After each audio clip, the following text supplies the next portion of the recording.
Здравейте на всички.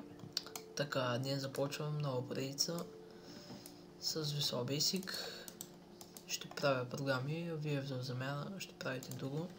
Първо ще се абонирате за канала ми в YouTube. И днес само да ви покажа една от програмите, които направих току-що, за да кажете дали ви харесват и дали искате. Така.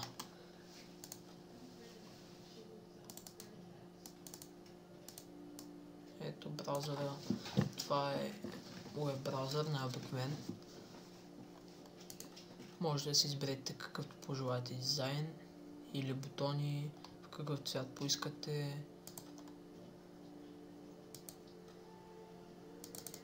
Нещо... Сигурно нещо е стало, не знам. Така, можете да рефрешнете, ако желаете от тук.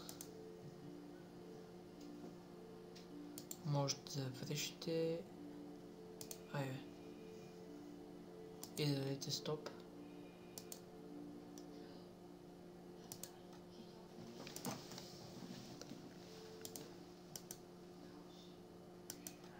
Нещо.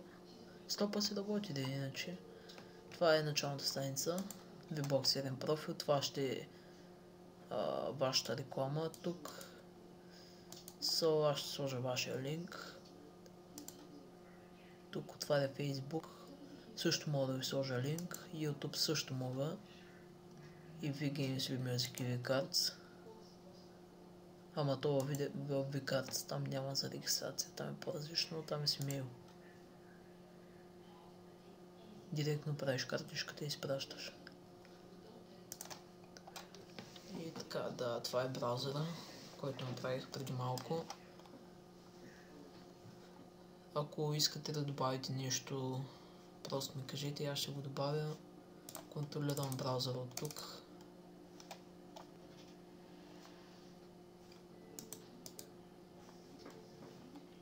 Ето, и като цъкна прямо на някой бутон и то, ето и кодовете, просто сменям линка. Това, което трябва да направите, са ето тези неща, ще ги напиша ето тук. Така, добавяте ме в приятели, Enjoyable и официалния профил Волейбол Габро.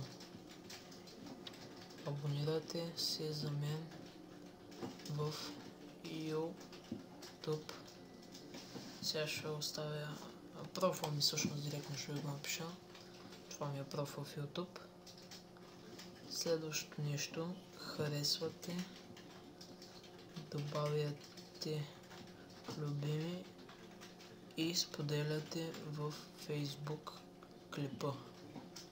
И последното, в коментарите на този клип пишете записвам се. И аз ще ви проверя и ще изтегля победители. Повече, примерно ако има 10 човека записали се, ще изтегля 5. Така че повечето, примерно от 10 ще изтеглят към 1-2. Аз ще изтегля 5. Защото да има повече шанс за победа. Ако има 50 човека, ще изтегля 25. Половината ще изтеглям. И да, това е, и останете с мен до следващия път.